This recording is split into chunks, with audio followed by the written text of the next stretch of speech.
بسم اللہ الرحمن الرحیم۔ السلام علیکم، میں ہوں اعجاز علی اور خوش آمدید کہتا ہوں آپ کا اپنے چینل سبق کہانی میں۔ نئے آنے والے دوستوں سے گزارش ہے کہ میرے چینل کو سبسکرائب کر لیں۔ چلتے ہیں آج کی کہانی کی طرف۔ صدیوں پہلے کی بات ہے، افریقہ کے ایک جنگل میں ایک قبرستان تھا۔ ارد گرد کی آبادیوں کے لوگ اس قبرستان کے قریب سے بھی نہیں گزرتے تھے۔ یہ ایک پرانا قبرستان تھا جس کے متعلق مشہور تھا کہ اس قبرستان میں ایک زندہ مردہ رہتا ہے جو کراہ گیروں اور قریبی چھوٹے چھوٹے گاؤں والوں کو رات کی تاریکی میں تنگ کرتا ہے۔ خوف اور دہشت سے لوگ گاؤں کو چھوڑ کر قریبی شہر میں چلے گئے۔ چند دنوں بعد ادھر شہر میں ایک جادوگر نے افراتفری برپا کر دی۔ گاؤں کے لوگوں نے مشہور کر دیا کہ زندہ مردہ اب شہر میں آ گیا ہے۔ جب لوگوں نے ان سے زندہ مردہ کے عجیب و غریب واقعات سنے تو حیران و پریشان ہو گئے۔ شہر میں بھی زندہ مردے کی کئی کہانیاں گردش کرنے لگی۔ لوگ گھبرا گئے اور رو رو کر بھاگ کر شہروں میں پناہ تلاش کرنے لگے۔ اس خوفناک اور ڈراؤنی شکل والے جادوگر نے کئی معصوم شہریوں کو جان سے بھی ختم کر دیا۔ خوف اور وحشت سے شہر خالی ہو گیا۔ چند لاشیں شہر کے مختلف سڑکوں پر بکھری پڑی تھی جو کہ جادوگر کے ظلم کے شکار ہوئے تھے۔ اسی زمانے میں ملک فارس پر ایک انصاف پسند عقل مند بادشاہ حکومت کرتا تھا۔ بادشاہ کا ایک بیٹا شہزادہ نور اپنے باپ کی طرح عقل مند تھا۔ وہ غریبوں کی مدد کرنا اپنا فرض سمجھتا تھا۔ ایک دن اس نے اپنے ابا حضور سے کہا کہ وہ افریقہ کے جنگلوں میں شکار کے غرض سے جانا چاہتا ہے۔ بادشاہ نے اجازت دے دی اور ساتھ ایک سپاہ سالار بھی بھیج دیا۔ دونوں بحری جہاز سے افریقہ کے اس خوفناک جنگل اور شہر میں پہنچے جو خوفناک جادوگر کی وجہ سے خالی پڑا تھا۔ انہیں شہر میں کوئی انسان نظر نہ آیا۔ سڑکوں پر انسانی ہڈیوں کے ڈھانچے پڑے ہوئے تھے۔ یہ دیکھ کر وہ اور بھی حیران ہوئے۔ اس شہر کا یہ خوفناک ماحول دیکھ کر وہ دونوں بحری جہاز سے واپس اپنے ملک آ گئے اور بادشاہ سے اس شہر کے خوفناک ماحول کا واقعہ سنایا۔ یہ سن کر بادشاہ بھی فکر مند ہوا۔ بادشاہ نے حکم دے کر ایک شاہی نجومی کو بلایا۔ نجومی نے اپنے علم سے بتایا کہ افریقہ کے اس جنگل میں ایک ظالم جادوگر آ گیا ہے جسے نے وہاں کے شہر پر آفت نازل کر دی ہے۔ ابا حضور، شہزادہ نجومی کی بات سن کر بولا، آپ مجھے اجازت دیں تاکہ میں اس ظالم اور خطرناک جادوگر کو ہمیشہ کے لیے ختم کر دوں۔ میں نہیں چاہتا کہ لوگ خوف اور پریشانی کی زندگی بسر کریں۔ بیٹے، بادشاہ نے کہا، اگر تمہیں کچھ ہو گیا تو جانتے ہو میرا کیا ہوگا۔ تم اس تخت کے وارث ہو اور اب میں بوڑھا ہو چکا ہوں۔ ابا، شہزادہ بول، یہ ایک نیکی ہوگی، انسانی خدمت ہوگی، مخلوق خوش ہوگی تو خدا بھی خوش ہوگا۔ ہمت کر کے بادشاہ نے شہزادے کو جانے کی اجازت دے دی۔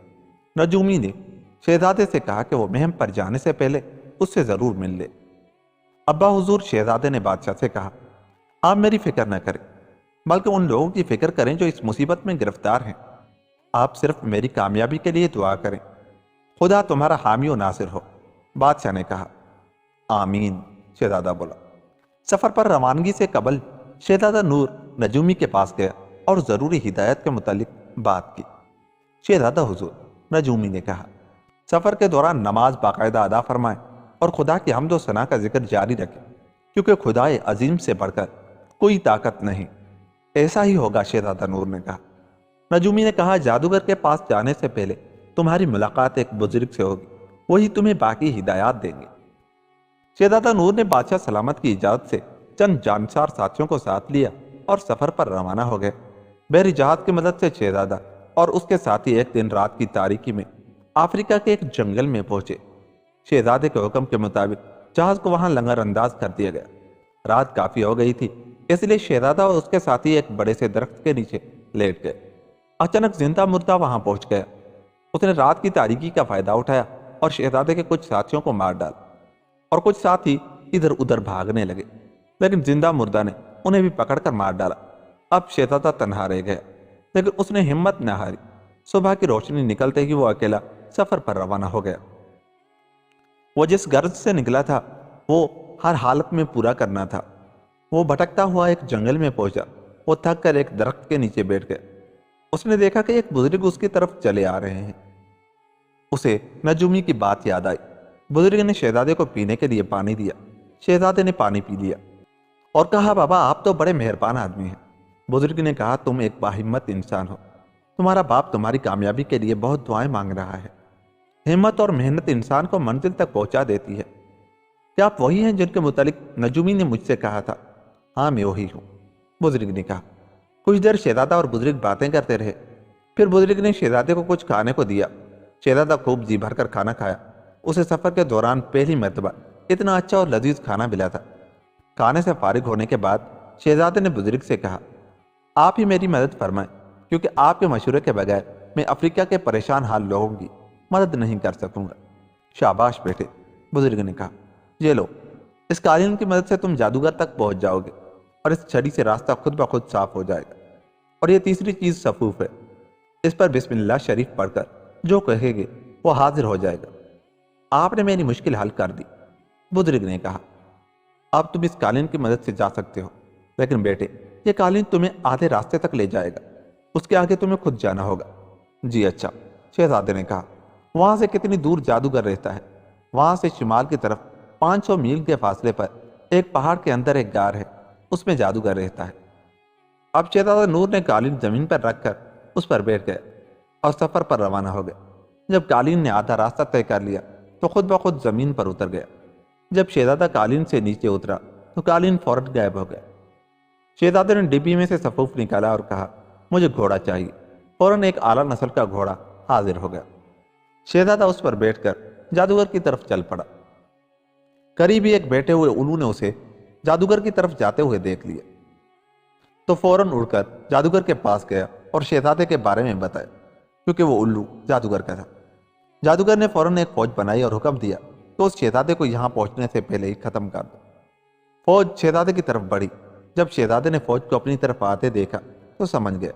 اس نے فوراً ڈبی میں سے تھوڑا سا صفوف نکالا اور بسم اللہ شریف پڑھ کر اسے پھینک کر کہا، ایک فوج حاضر ہو جا۔ دیکھتے ہی دیکھتے ایک فوج تیار ہو گئی اور دونوں فوجوں کے درمیان جنگ چھڑ گئی۔ شہزادہ ایک طرف ہو گیا، خوب لڑائی ہوئی۔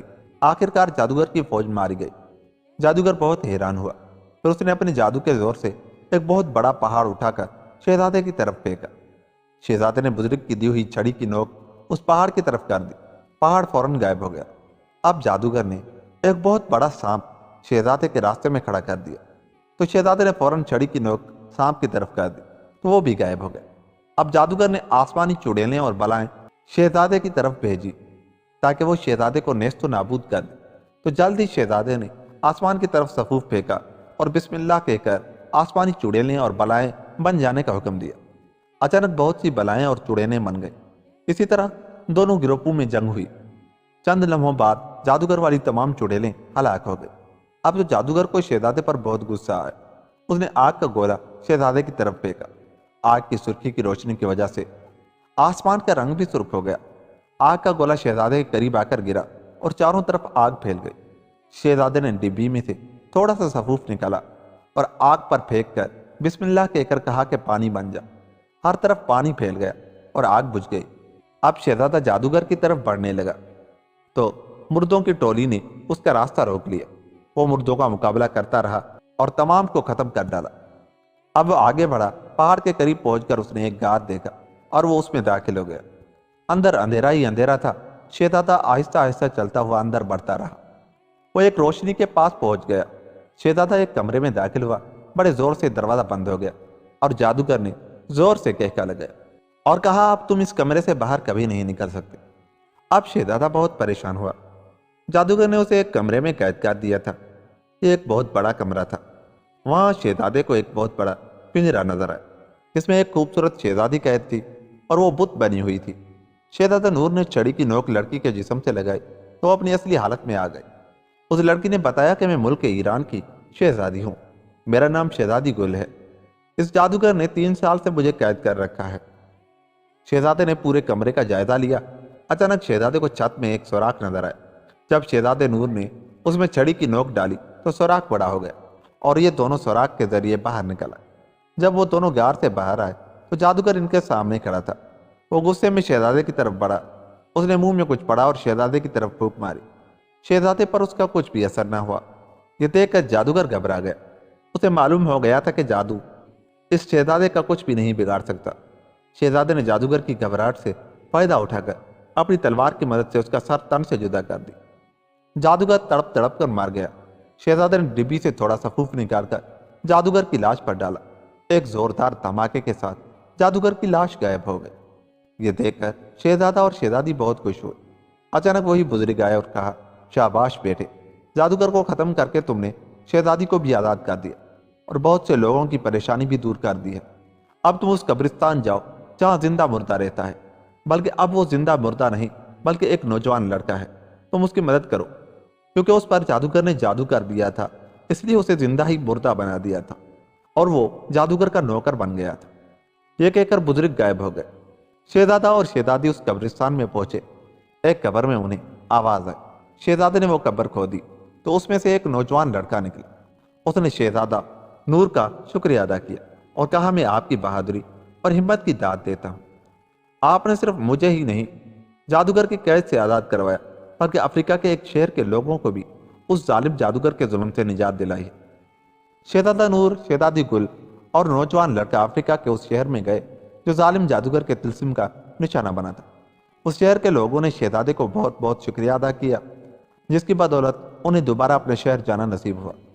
ایک آدمی کے کہنے پر شہزادے نے انہیں بتایا کہ وہ شہزادہ نور اور اس کے ہمراہ شہزادی گل اور یہ نوجوان لڑکا ہے جس کو جادوگر نے زندہ مردہ بنا دیا تھا۔ تمام لوگوں نے شہزادے کا شکریہ ادا کیا۔ اس طرح شہر میں دوبارہ چہل پہل شروع ہو گئی۔ شہزادہ نور شہزادی گل کو لے کر ایران پہنچا۔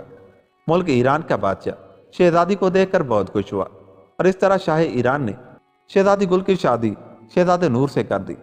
شہزادہ شہزادی کو لے کر ملک پارس آیا تو بادشاہ اپنے بیٹے کو دیکھ کر بہت خوش ہو۔ شہزادے نے اپنے بادشاہ کو اپنی داستان سنائی، شہزادی گل کے بارے میں بھی بتایا۔